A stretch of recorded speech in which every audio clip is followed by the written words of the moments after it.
Les amis, bienvenue, j'espère que vous allez tous très bien, que tout le monde va très bien, très content de vous retrouver pour cette nouvelle vidéo et pour un petit récap du mercato. Comme on fait des récaps du week-end de temps en temps le lundi, je trouve un petit récap du mercato s'impose parce que le mercato chauffe, il chauffe considérablement, il se passe tellement de trucs depuis quelques jours. Tonali, Gundogan, Havertz, les autres, c'est un petit peu le programme d'aujourd'hui.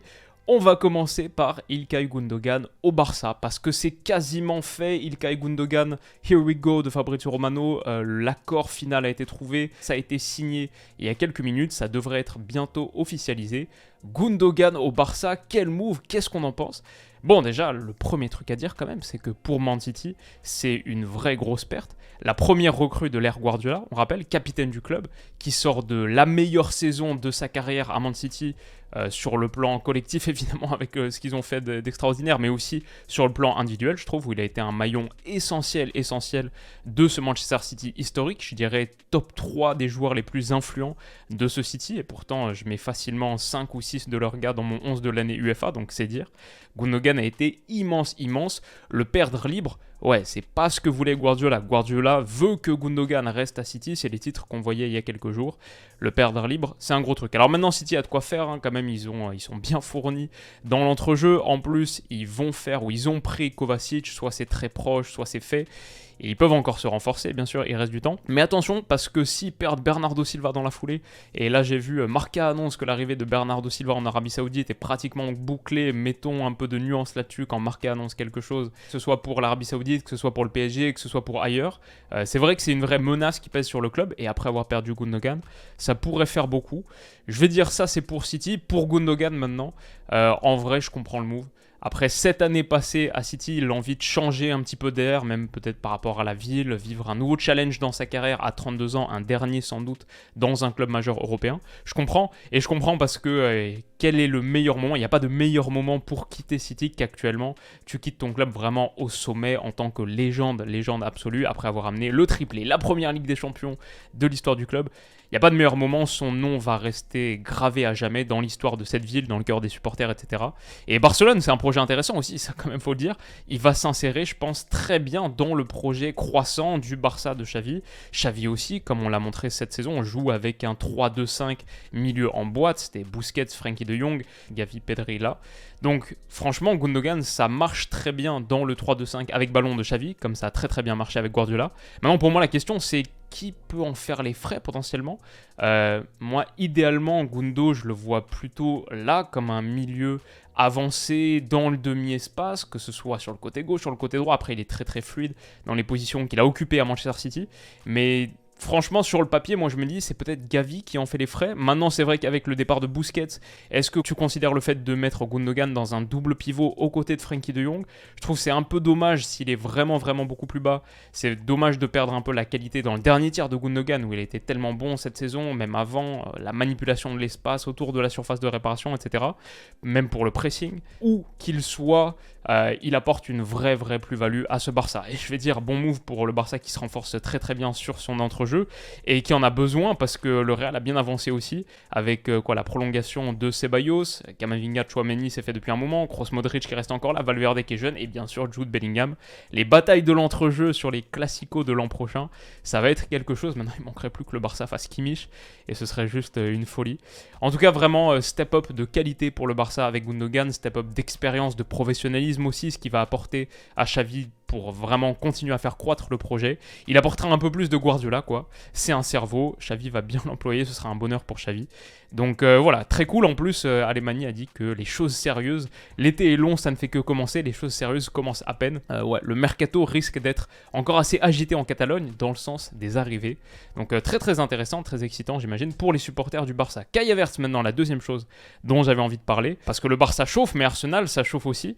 Ils attaquent très fort avec de grosses ambitions, et donc ils ont posé 60 plus 5 millions de livres, sur Kai Havertz, ça fait à peu près 75 millions d'euros bonus compris. Moi, ça m'étonne un peu, et je suis pas certain d'à quel point j'aime vraiment ce move.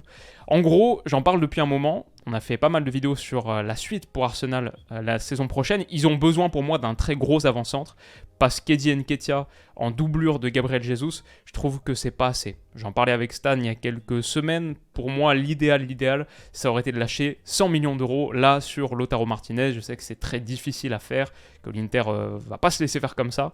Mais même niveau salarial, il y a une carte à jouer quand on voit Tonali à Newcastle, etc. Bref.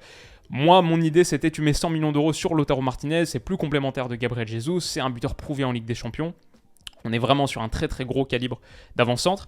Kai Havertz, comme ça, je suis moins séduit. Alors bon, lui, il a marqué un but en finale de Ligue des Champions, il l'a remporté cette coupe, mais il n'a pas vraiment convaincu à Chelsea dans l'ensemble. Et c'est un contexte de jeu qui est différent que ce qu'il va rencontrer à Arsenal, ça je suis d'accord, mais ça reste quand même la Première Ligue. Donc on a quelques indices sur son intégration potentielle, future. Pour moi, c'est pas non plus le meilleur complément de ce qu'Arsenal a déjà. D'abord, j'ai beaucoup parlé du manque de qualité à la finition d'Eddie Nketiah cette saison. Pour moi, c'était un vrai thème. Peut-être j'en ai trop fait là-dessus, mais pour moi, c'était vraiment quelque chose. Arsenal a laissé passer des points cruciaux à cause de ça. Havertz, c'est un peu la même chose, c'est pas un très bon finisseur. Quand on regarde, ça c'est The Athletic qui a sorti cette data très intéressante, c'est quels sont les 2 joueurs de Premier League qui ont le plus sous-performé leur expected goals, qui n'ont pas marqué tant que ça de buts par rapport à leur expected goals, avec une différence de moins 4,1 et de moins 4,8. Bah c'est pas une blague, la seconde place c'est Eddie Nketiah, et la première place c'est Kai Havertz. Kai Havertz et Eddie Nketiah, c'est les 2 moins bons finisseurs de Premier League, en tout cas parmi ceux qui se sont procurés un volume d'occasions intéressant. Et ça, moi, ça me fait un peu peur, donc c'est pour ça que je suis pas hyper emballé si le but c'est de trouver un tueur devant. Kai Havertz, c'est pas un tueur, il y a quand même pas mal de ratés. Pour moi, c'est pas l'image d'un bon finisseur, et on l'a vu à Chelsea cette saison, les datas donc le confirment également. De la même manière, pour moi, Havertz, c'est un 9 mobile, fluide, qui dézone sur la largeur beaucoup, qui décroche donc dans la profondeur, enfin pour venir chercher des ballons et pour participer au jeu un petit peu plus bas. Peut-être ensuite il peut faire ses courses dans la profondeur. Mais voilà, il dézone, il décroche, c'est un 9 mobile et fluide. Bah ça me fait un petit peu penser aussi à ce que Gabriel Jesus apporte à Arsenal. Est-ce que c'était vraiment la meilleure pioche possible pour eux, pour compléter ce qu'ils ont déjà? Est-ce que Havertz aussi a la force de caractère pour s'imposer véritablement cette fois en Première Ligue?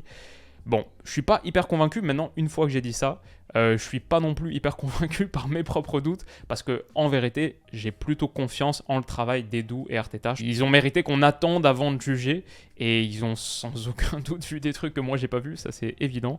C'est vrai quand même qu'à la base, Havertz, c'est un gros talent, il a que 24 ans, donc si ça marche, ça peut marcher sur de nombreuses années. Maintenant, ça reste aussi un move risqué, je trouve. 75 millions d'euros, c'est pas rien, voilà, on parle de plus-value éventuelle, ça te laisse pas beaucoup de marge pour une potentielle plus-value. Et c'est aussi 75 millions d'euros que tu donnes à ton rival. Je pense que Chelsea, l'opération, elle leur va très bien.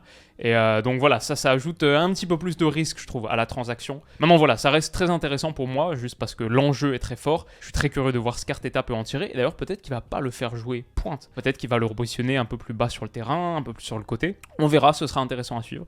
Mais voilà en gros pour Kai Havertz à Arsenal, qui est quand même un très très gros move.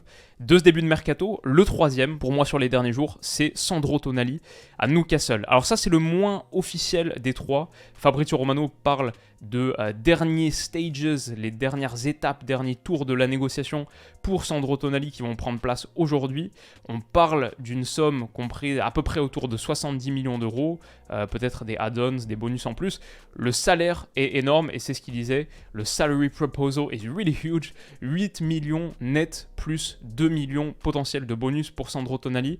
Aujourd'hui, si je me fie aux chiffres que j'ai trouvés sur internet, aujourd'hui il est à 2,5 millions. Là ce serait potentiellement 10 millions par année et en plus un contrat de 6 ans jusqu'en 2029. Symbole de la puissance de Newcastle, la puissance financière de Newcastle et de la Première Ligue, je trouve ce move, mais aussi du fait que malgré la force sportive de la Serie A qui a été démontrée cette saison, notamment en Europe, bah c'est aussi un symbole de leur faiblesse financière. Newcastle peut prendre un des joueurs majeurs de Milan en lui proposant un salaire, en quadruplant son salaire, alors que l'AC Milan, il me semble, avait déjà doublé le salaire de Tonali la saison précédente. Avant, il était à 1,2 million, un truc comme ça. Donc voilà, il est très jeune, il vient d'avoir 23 ans, Eddie Howe disait il y a quelques temps, une interview qu'il a donnée à la fin de saison, que ça allait pas être facile d'améliorer l'effectif, qu'il allait forcément chercher à prendre des joueurs qui sont meilleurs que ce qu'ils ont actuellement, sinon ça les intéresse pas. Bon bah avec Tonali, ouais, et je crois qu'ils ont réussi à le faire. On a fait toute cette vidéo sur la note sur 20 de la saison de Newcastle, où je me projetais aussi, franchement c'était une bonne vidéo, donc je vous la conseille, si vous voulez rentrer un petit peu plus dans les détails par rapport à Newcastle. Un truc qu'on disait, c'est que sans Bruno Guimaraes, ça avait été compliqué. Il y avait eu 6 matchs en première ligue sans lui cette saison qu'il avait raté. Aucune victoire sur les 6 matchs. Maintenant, le fait de pouvoir, juste cette image-là, ça me fait un peu saliver. L'idée de pouvoir associer Bruno Guimaraes à Sandro Tonali, le petit Joe Willock qui a fait une très bonne saison, Sean Longstaff malgré sa blessure à la fin, justement on a vu à quel point il était important, Joe Linton repositionné, ouais, il y a du monde sympa à Newcastle, et Tonali, Guimaraes plus une troisième pièce si tu pars effectivement sur un 4-3-3, ça commence à être très très sympathique, vraiment c'est pas mal. Je pense que Callum Wilson c'est la prochaine pièce à améliorer, évidemment il a fait une très très bonne saison, je crois qu'il finit à 18 buts en première ligue, en manquant en plus pas mal de matchs, mais 31 ans, avec beaucoup de blessures sur les dernières saisons, maintenant que tu vas jouer la Ligue des Champions, je pense que c'est pas suffisant. Il faut le garder, mais il faut ajouter une autre pièce, potentiellement même une pièce titulaire et plutôt Callum Wilson en tant que seconde option. Mon idée c'est ça pour la Ligue des Champions surtout. Donc Newcastle a encore du travail, mais s'ils sont disposés à poser des 70 millions sur Sandro Tonali, ils sont en bonne voie, ils ont du travail, mais ça démarre plutôt bien. Voilà ce que je dirais en gros de Sandro Tonali à Newcastle. Et puis, il y a 2-3 autres trucs aussi qui sont passés. Déjà, l'exode saoudien qui continue. Après Karim Benzema, il y a un autre gars qui va rejoindre Al Ittihad, un autre Français, N'Golo Kanté, bien sûr, on a vu ça il y a quelques jours. Ziyech, Koulibaly, de plus en plus de gars et potentiellement de bons joueurs dans la force de l'âge un peu, quand je vois que Bernardo Silva potentiellement en Arabie Saoudite, ça ce serait quand même un peu un truc de malade. Voilà, on est sur des gars qui sont un peu âgés, Ziyech, Koulibaly, mais qui sont pas non plus finis comme à une époque. Donc l'exode saoudien qui continue et Chelsea qui gère sur ses départs. Alors à voir exactement la nature de la relation avec le fonds souverain saoudien, le fonds d'investissement saoudien, etc. De ce que j'ai vu, ça a l'air relativement clean. Donc je ne serai pas le premier à incriminer Chelsea là-dessus. Mais disons que ouais, ça leur va plutôt bien qu'une grosse partie de leur bois mort, entre guillemets, leur deadwood, soit acheté par l'Arabie Saoudite. Il y a aussi Edouard Mendy dont on n'a pas parlé. Mason Mount qui va peut-être aller à Manchester United pour 50 millions d'euros. Donc franchement, Chelsea dans le sens des départs, un truc qu'ils ont vraiment besoin de bosser. Pour l'instant, ça se passe pas mal, à voir si ce sera confirmé. Pour Bernardo Silva, Fabrizio Romano, qui est plus fiable, a dit qu'il n'avait pas encore pris de décision. Donc on verra. Nico Jackson peut-être à Chelsea pour 35 millions d'euros. Encore une grosse recrue, encore un jeune, avec plutôt une belle enveloppe. Je le connais très mal, mais on en parle beaucoup. Arda Güler, la pépite du Fener, qui a une clause libératoire à 17,5 millions d'euros, qui serait proche de l'AC Milan potentiellement. Ça aurait l'air d'être une vraie bonne prise, mais il faudrait que je me penche un petit peu plus dessus. Ça pourrait être un move qui fait parler sur les prochains jours. Et enfin, Di Maria à Benfica, peut-être Di Maria à Benfica de retour. Ouais, c'est un move que je respecterais. Et Di Maria, j'ai gros respect pour sa carrière. Ce serait, je trouve, une belle fin pour une histoire du foot top. Et Di Maria, honnêtement, il va finir comme un joueur légendaire ou proche de légendaire. Très belle carrière, magnifique joueur. Ouais, top Di Maria. Pour finir, ouais, j'ai un petit truc que je voulais dire en plus, un petit erratum par rapport à la vidéo d'hier. Hier, je sortais cette analyse sur Marcelino à l'OM, mon avis sur Marcelino à l'OM. Et quelqu'un m'a fait remarquer sur Twitter, à raison, fort justement, que j'utilisais cette image et cette data, le PPDA de l'Athletic Bilbao, pour parler du Bilbao de Marcelino, et en fait c'est relatif à la saison 2022-2023, donc l'Athletic Bilbao d'Ernesto Valverde. Cette image elle est extraite de cette séquence, ce match contre le Barça 12 mars 2023, je croyais que j'étais sur la saison 2021-2022, pareil pour cette data, je sais pas si on peut le voir ici, non on peut pas le voir, mais en gros c'était la saison 2022-2023, donc ouais, je parlais pas de la bonne équipe, je parlais du Bilbao de Marcelino, je croyais que je parlais du Bilbao de Marcelino, mais en fait malheureusement avec une image et une data du Bilbao de Valverde. Donc ouais, une erreur là-dessus, désolé pour ça. Franchement plutôt une grosse erreur j'ai envie de dire, parce que partir du matériau d'une équipe d'un entraîneur pour analyser l'équipe de l'autre, c'est pas top. Ça change pas fondamentalement l'analyse. Heureusement, je vais dire, l'Athletic Bilbao de Marcelino, c'était quand même une équipe qui pressait bien. On le voit là ici, la différence de PPDA, c'est pas rien, mais c'est pas non plus énorme. Le Bilbao de Valverde, c'était 10,70. Le Bilbao de Marcelino, c'était 11,56. Donc ça va, c'est une erreur. Mais c'est pas non plus, pour moi ça dénature pas totalement le sens de l'analyse et le propos. Je pense quand même qu'avec Marcelino, l'OM peut s'attendre à un dispositif qui presse plutôt, qui est quand même assez agressif sans ballon. Ce qu'on disait hier quoi dans la vidéo d'hier, si ça vous intéresse. Mais c'est vrai, ça reste une erreur. J'étais pas content quand je l'ai vu. Et ça reste une erreur, donc je voulais dire désolé, faire ce petit rectificatif. Dire merci à la personne qui a soulevé l'erreur, peut-être que le ton, c'est pas celui que j'aurais employé, mais il n'y a pas de souci, c'est vrai que c'était une erreur. Il n'y a pas de souci non plus aussi, je veux dire, parce que les erreurs, je trouve, ça fait partie du truc, tout le monde en fait. Moi, malheureusement, comme je suis pas touché par la grâce divine et que je suis aussi comme tout le monde, si tout le monde en fait, ça veut dire que moi aussi je vais en faire. Et je crois que je vais continuer à en faire, toujours. J'espère pas d'aussi grosse que celle-là, mais je crois que voilà, c'est à partir du moment où tu fais du contenu, qu'il est public, qu'il est très visible, parce que, bon, j'ai de la chance, la chaîne fait plein de vues, les vidéos font plein de vues. À partir du moment où tu crées quelque chose qui est comme ça, véritablement visible, c'est sûr que tu t'exposes à ce que tes erreurs, quand elles arrivent, soient un peu plus embarrassantes. Mais voilà, je l'accepte, ça fait partie du jeu. Et je veux dire, je l'accepte d'autant plus que fondamentalement, bon, tout le monde peut avoir son avis, mais perso, je suis très content des vidéos que je fais. Je les kiffe. À chaque fois que j'ai fini, je les regarde sur YouTube, je passe un bon moment devant. Franchement les gars, moi je prétends pas fournir l'analyse la plus fine du monde du foot. Il y a plein de gens, notamment sur Twitter, il y a plein de gens qui sont plus talentueux que moi, qui sont dans ce game depuis tellement longtemps à faire de l'analyse très très détaillée, qui travaillent dur sur des joueurs, des équipes plus obscures, qui ont moins la lumière, et moi j'ai beaucoup de respect pour les gens comme ça. Maintenant je vais dire aussi que je me considère pas du tout comme un imposteur ou quelqu'un qui est en train de tromper tout le monde par rapport à son expertise réelle, etc. Parce que je me considère pas comme un expert, juste comme un gars qui aime le foot et qui bosse pour essayer d'en dire le maximum de choses intéressantes, c'est tout. Je prétends pas à plus que ça. Je sais que tous les jours je me lève et on peut m'enlever plein de trucs, mais l'éthique de travail, elle est là pour produire à la fin le maximum dont je suis capable. Ça veut dire se lever tôt, parfois très tôt, ça veut dire bosser les week-ends, sacrifier pas mal de choses pour ce que j'ai sur YouTube, et je m'en plains pas du tout. Au contraire, franchement, c'est même plutôt cool d'être dans la position de pouvoir sacrifier certaines choses pour ce que t'adores fondamentalement. Tellement de métiers qui sont plus difficiles, évidemment. Mais voilà, du coup, à partir du moment où tu taffes dur, ça va, je me sens confortable avec ce que je produis. Et tant mieux, heureusement, parce que je crois que sur YouTube, comme en football, comme de partout, c'est beaucoup plus difficile de construire que de détruire. Donc voilà, chacun ses combats, il n'y a pas de souci, et désolé pour la petite erreur. J'espère que ça se reproduira pas, c'est sûr que ça va se reproduire, mais on espère le moins possible. Les amis, en tout cas, j'espère que cette vidéo-ci vous a plu, que les prochaines vous plairont également. Si vous voulez m'envoyer un peu de force, n'hésitez pas à mettre un petit pouce bleu. Vous pouvez vous abonner à la chaîne pour pas tout rater.